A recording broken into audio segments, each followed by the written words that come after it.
u našem predavanju koje je najtočnije počelo do sada, ako smijem primijetiti. Pridružuje nam se sada Mensur Duraković, opet nakon jutrošnjeg govora dobrodošlice. I sada ćemo slušati o tome kako web može vidjeti, čuti i osjetiti svijet oko sebe. Meni to zvuči jako strašno, Mensure.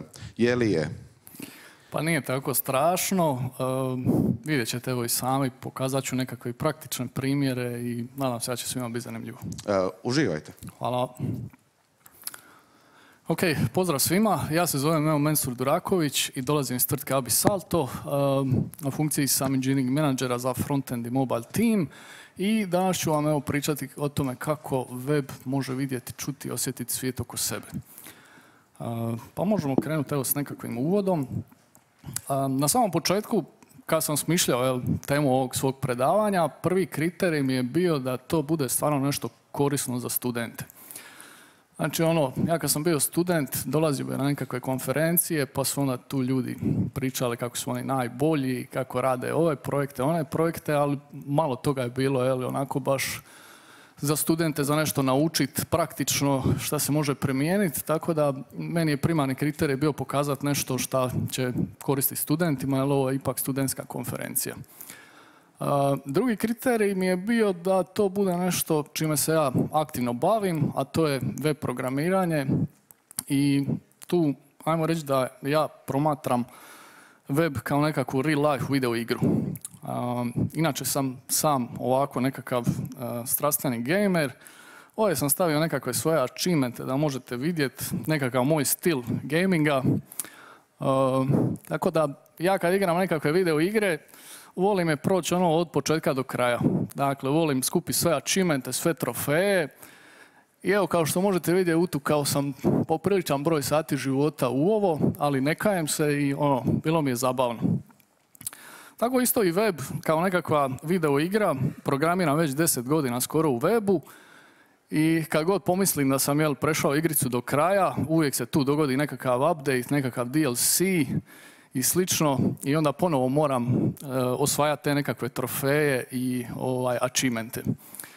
Tako da evo danas ja ću vam pokazati nekakvih par egzotičnih web API-a koje vjerojatno niste do sad vidjeli ni na predavanjima na fakultetu, a možda i ovako. Iako se vjerojatno bavite web programiranjem u struci, tako da evo danas ćemo pričati o tome.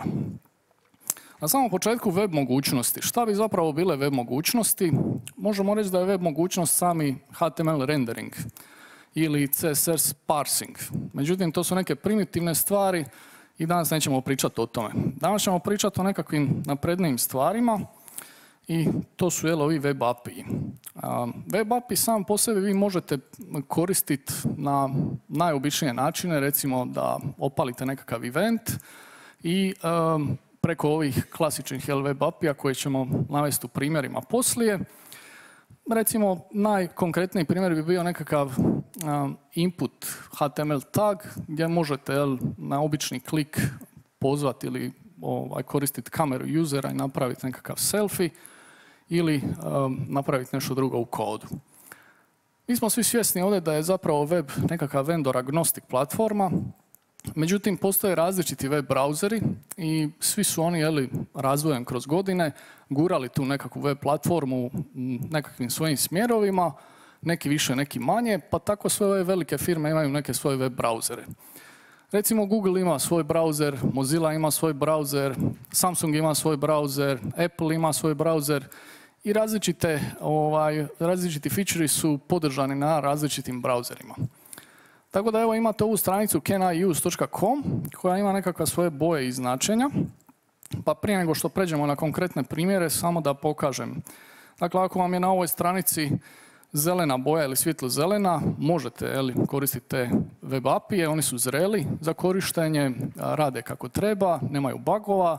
Ako je to nekakva svjetlo zelena boja, oni su podržani unutar određene skupine web preglednika, dok žuta, ajmo reći da je to nekakva faza testiranja i nisu još zreli za korištenje.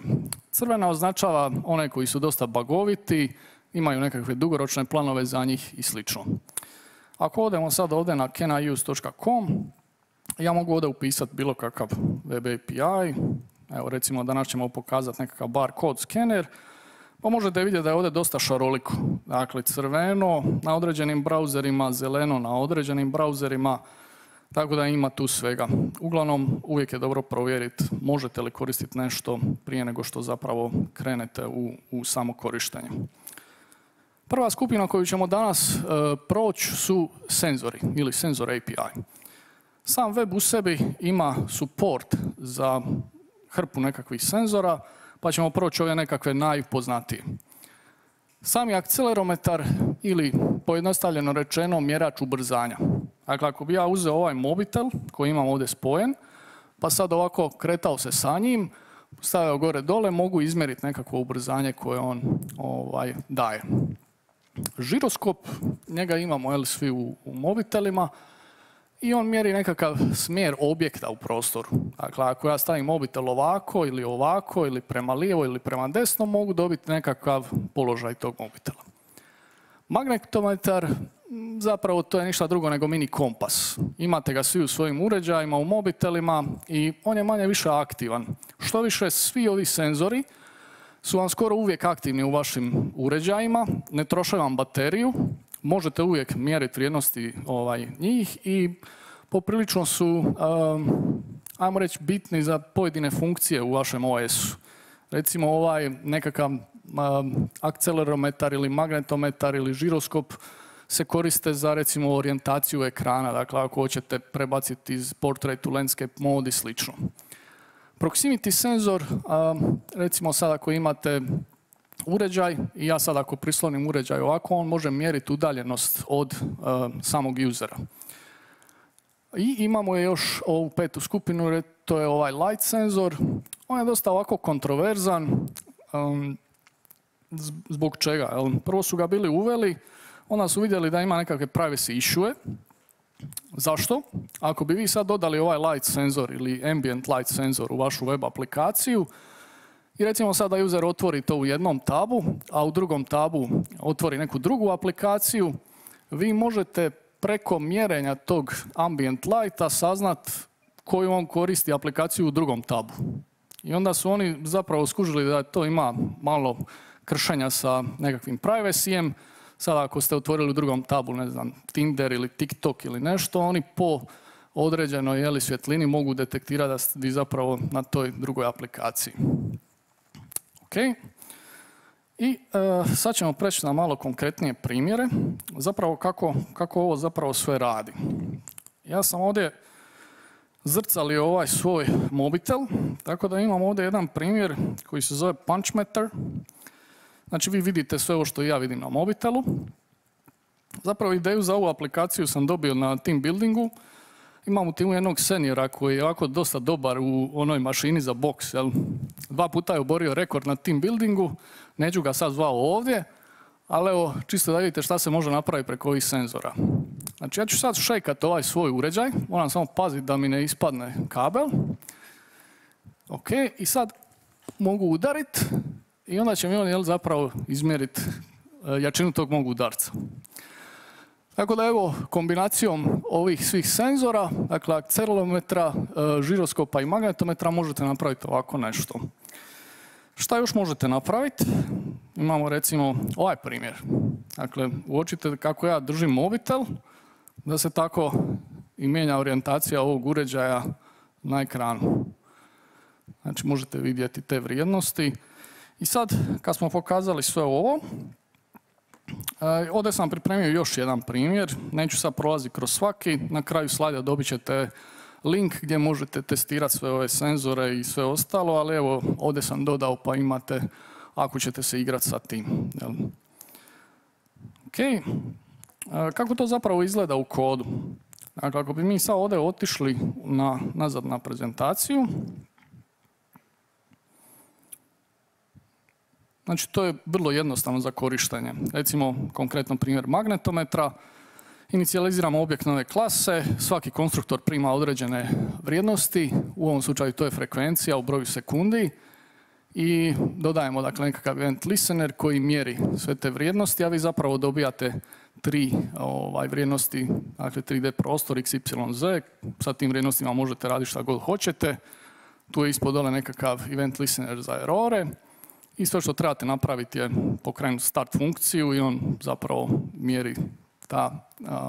mjeri te vrijednosti. Tako da evo, to bi bili nekakvi senzori. Druga skupina koju ćemo obraditi su nekakvi speech synthesis API i oni imaju ovako veze sa govorom. Zapravo su danas vrlo prošireni, koriste se i ovo je jedan od najbolje suportanih API-a u web brauzerima. Tako da ovdje imamo primjer speech recognition-a, dakle prepoznavanje govora. Ne treba vam nikakav AI, ne treba vam nikakav library, imate ovo suportano u web browserima. Jedini trik koji morate, to je permission koji morate napraviti je da pitate usera za permission za mikrofon. Znači ne možete snimati nekoga bez njegove volje. Ono što je još bitno je da postavite ova dva flaga, dakle continuous i language. Continuous bi zapravo bio parametar gdje vi kažete ok, želim da mi uhvatiš samo prvu frazu ili želim da nastaviš mjeriti sve ono što ja zapravo govorim. Tako da ako ste ovo postavili na true ili false, on može na prvoj pauzi osjeći i reći aha ok, to je ono što smo uzeli. Language bi zapravo bio parametar gdje vi određujete ovaj alfa 2 kod, međutim svaki jezik ima i svoj akcent. Znači to je ovaj drugi dio. Primjer, francuski jezik. Francuski može biti sa francuskim akcentom, imate belgijski, imate kanadski, ima ih dosta. Tako da ovisno o tome koji ovaj parametar postavite, možete dobiti različite rezultate. Ono što je još bitno je da on vama pored tog teksta, dakle vi kažete nešto, a on pretvori to u tekst. On vam također da i nekakav confidence ili vjerojatnoću ili postotak koliko je on posto siguran da je točno to što ste vi rekli dobro preveo. Tako da vidjet ćemo sad neke primjere. I drugi primjer bi bio ovaj speech synthesis utterance, tu je obrnuto. Dakle, vi mu dajete nekakav tekst, a on izgovara taj tekst. Isto vrlo jednostavno za koristiti. Osim toga da morate i postaviti ove tri vrijednosti ispod, rate, volume i pitch. Rate bi zapravo bilo nekako ubrzanje. Znači na YouTube ono kad ubrzate video da ide na 1,5 ili 2, to je zapravo taj rate. Volume ili glasnoća i pitch ili dubina glasa. Pa ajmo vidjeti kako to zapravo izgleda. Znači ovi API su podržani na Chromeu, na bilo kojem browseru, tako da možete koristiti evo i ovdje. Ja ću evo sad otvoriti ovdje jedan primjer. Znači Speech Recognition API. Nemam baš ovdje neki dobar primjer, ali evo možemo odabrati portugalski. Ne znam ga baš pričati, ali evo znam reći nešto. Muito obrigado. I evo on je dakle detektirao ovo što sam ja rekao i izbacio je na ekran. Ono što je još zanimljivo, ovdje ispod jezike, vi ne morate ovo navoditi.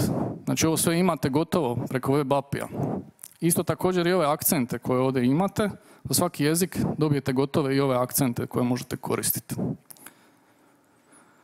I drugi primjer koji ćemo još pokazati je ovaj Speech Synthesis API. Ne znam sad hoće li zvuk raditi, mislim da sam rekao njima da mi ne treba zvuk, ali možemo isprobati.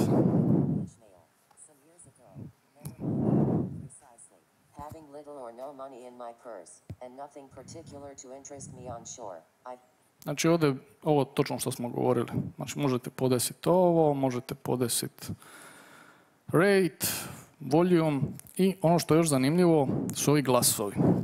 Znači ja sam sad otvorio ovu aplikaciju u Chromeu i ona mi nudi ove sve glasove ovdje koje vidite. Da sad ovo otvorim na mobitelu ili da otvorim u drugom browseru, pojavili bi mi se skroz drugi glasovi.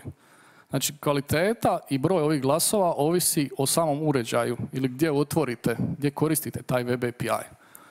On će pokušati prilagoditi ove glasove vama, ali, kažem, postoji mogućnost da vam nešto ne radi, ovisno o vašem uređaju. Tako da evo, moći ćete se igrati s ovim, a mi idemo dalje. Znači ovo smo prošli. I sad dolazimo do treće skupine, a to su Shape, Face i Text Detection API. Oni su isto dosta ovako praktični za koristiti, međutim, kod njih je trik taj što nisu baš tako dobro podržani. Mislim, ovdje je očito zbog čega. Možete detektirati neke stvari, dakle lice, objekte koji se nalaze na licu i ostalo, ali pokazat ćemo svejedno te primjere. Znači, kao što sam već rekao, oni su dosta eksperimentalni, tako da ukoliko želite koristiti ove API-eve, morat ćete otići u Chrome browser i enablat ove Chrome flagove. Znači, imate tamo one eksperimentalne feature i tek kad označite njih, onda će vam pojedini od ovih API-a raditi. I onaj koji je najbolje podržan iz ove skupine je zapravo ovaj barcode detektor, tako da pokazat ćemo kako i on radi, ali ova dva face detektor i text detektor, oni vam neće raditi na iOS-u, konkretnije na Safariju, na iPhoneu, na iPadu i na ostalim uređajima.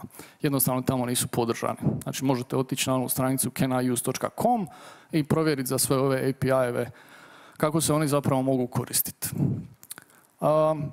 Oni su zapravo evo ovdje samo Android only i nema neke prevelike filozofije oko njih. Jako slično se koriste. Zapravo skoro pa isto. Evo, jedna linija koda je razlike. Znači imate nekakav detektor objekt, ovisno o tome koji želite koristiti. Prvi je ovaj barcode detektor, drugi je ovaj text detektor i treći je face detektor. Svi oni rade isto, dakle to je nekakva asinkrona funkcija, a vi prosljeđujete nekakav image objekt u nju i onda on zapravo obrađuje tu sliku koju ste vi njemu proslijedili. Znači sva tri ova API-a barataju sa nekakvim slikama. Znači morate imati kameru, možete ili uploadat sliku ili koristiti kameru da snimite tu sliku sami.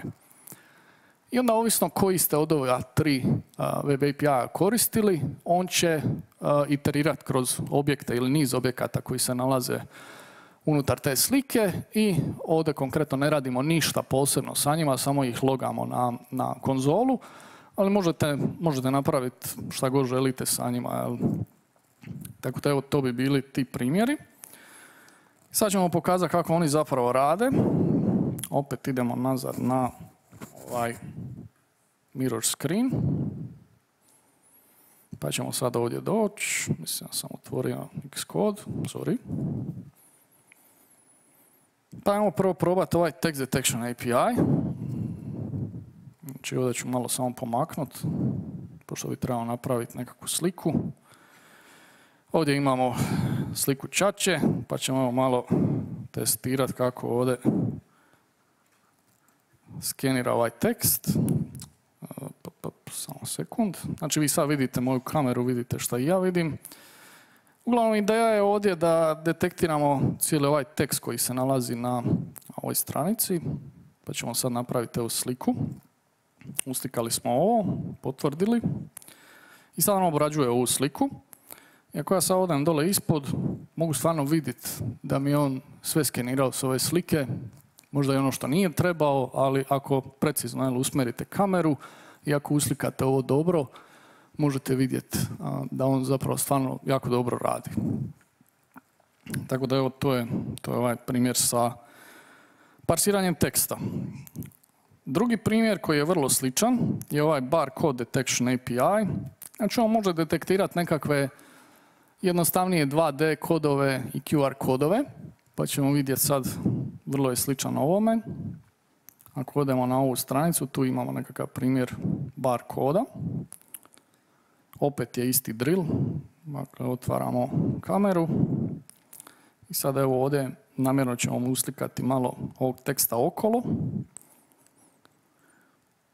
I sad ako smo ovdje došli, možemo vidjeti da je on stvarno detektirao samo ovaj barkod koji smo mi uslikali i ispljunuo nam je ovaj value ili vrijednost ispod barkoda.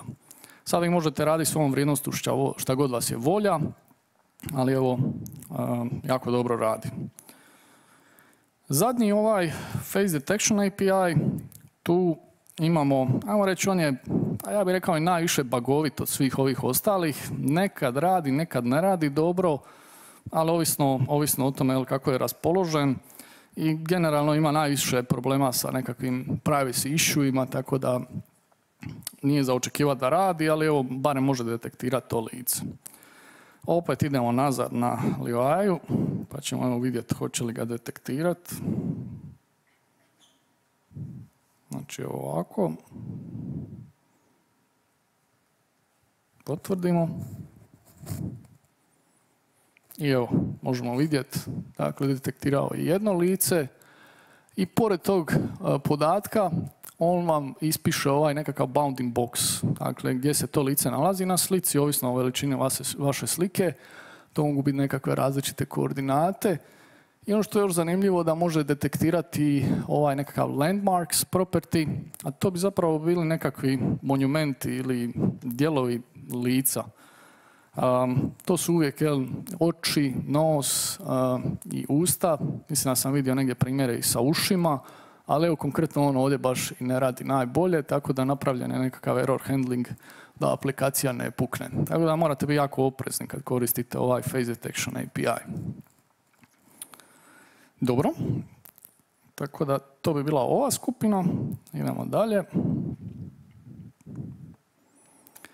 I dolazimo sad do Augmented Reality API-a.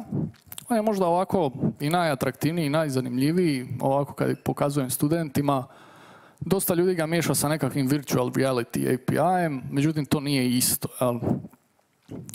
Ako odemo ovdje, možemo vidjeti da u pozadini on zapravo koristi WebXR. Dakle, WebXR je API koji je dodan, ne znam, ima sigurno skoro 10 godina.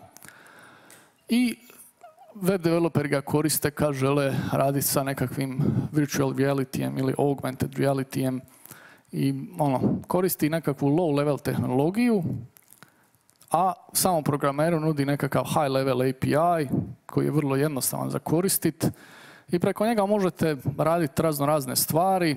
Recimo sad da imate spojen nekakav VR set na vaš uređaj, vi možete detektirati koji sve uređaji su spojeni na taj vaš uređaj preko kojeg planirate koristiti taj svoj web app koji suporta AR.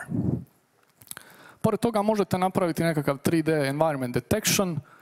Dakle, kad kažemo virtual reality u odnosu na augmented reality, nije isto. Dakle, virtualna stvarnost je ono kad korisnik stavi VR set pa ima nekakvo okruženje oko sebe koje je umjetno, a augmented reality je ovo što vidimo golim okom, ali je samo izmijenjeno sa nekakvim 3D objektima koji su ubačeni u tu našu stvarnost.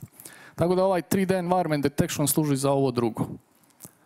Pose, to je zapravo ništa drugo nego pogled. Znači možete detektirati gdje korisnik gleda, gdje se okrenuo i to je dosta bitno u ovakvoj nekakvoj tehnologiji za augmented reality. Pored toga imamo i nekakav vector path. Dakle, postoje nekakve igre u augmented reality gdje korisnik može šetati ili može raditi nekakve pokrete recimo i ta vektorska putanja je jako bitna. Hit detection, znači ako ja sad hodam i sad ću udariti recimo u ovaj ovdje ekran, on može detektirati hoću li ja zapravo udariti u ovaj ekran. Tako da to su sve nekakve funkcije ovog WebXR API-a koje možete koristiti.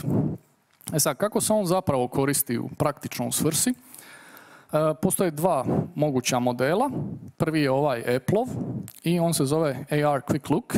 Zapravo Apple je prva firma koja je počela ozbiljnije se baviti sa ovim augmented reality API-em zato što su imali interno nekakve projekte i kasnije su to dali na korištenje svima. Vidjet ćete kasnije u projektima kako to zapravo sve i radi.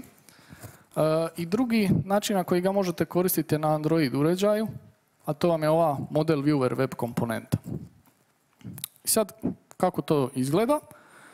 Dakle, da biste koristili ovaj AR ili VR, inicijalizirate najjednostavnije preko ovog XR propertija nekakav session i taj session, ovisno o vašem uređaju koji imate, može koristiti razne funkcije. Prvi primjer je ovaj Immersive VR. Dakle, ako imate baš VR set koji stavite na lice, onda njega inicijalizirate sa prvim propertijem.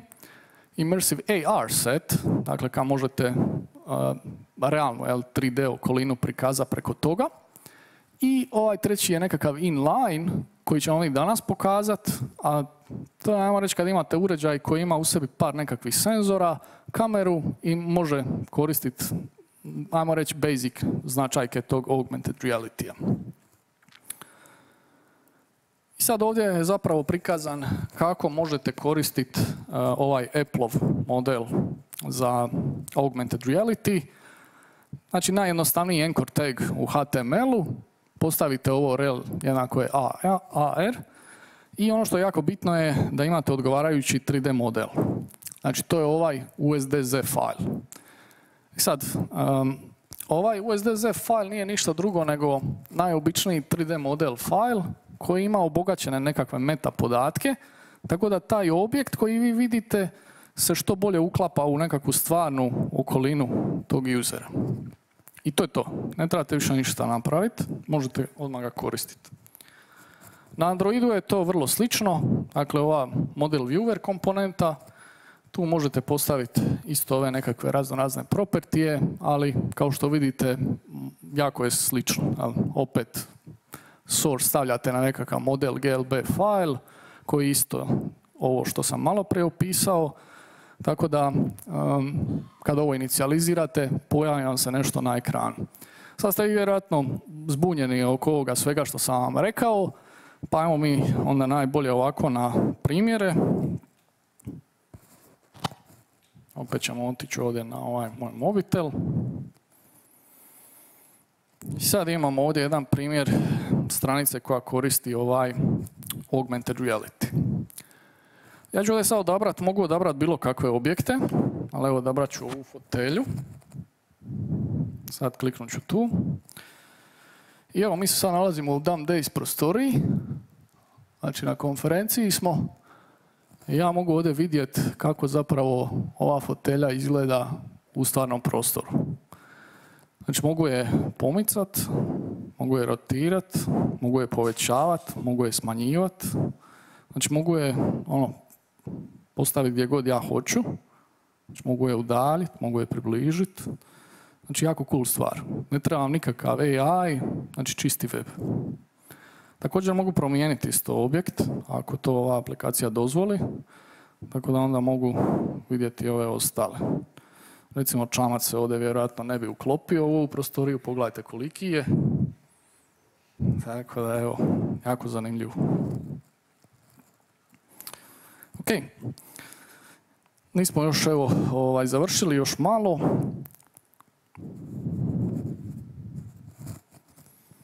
Dakle, ovih web API-a ima jako puno.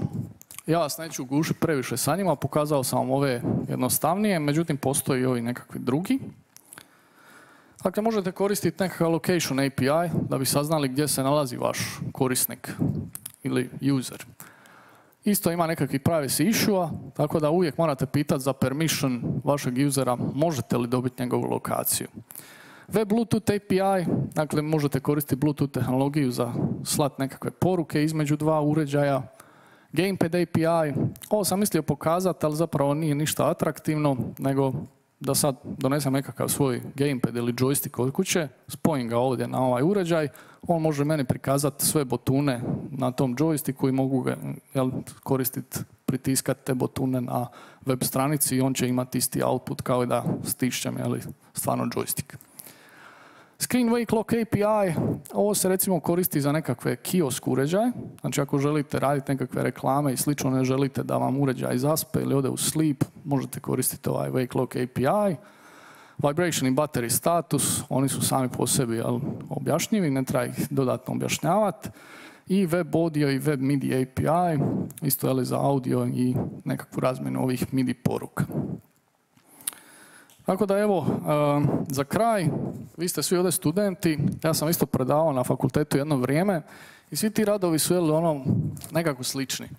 I onda recimo kad vam dođe student pa napravi ovako nešto što je dosta atraktivnije, to ovako profesora zna dobro obradovat, vidjeli ste da nije teško, tako da možete u vašim radovima koristiti ove nekakve web API-eve i to mi je zapravo i bila ideja ovog cijelog predavanja, da sutra na vašim projektima, na vašim seminarima i u svakodnevnom radu možete napraviti ovako neke atraktivne stvari.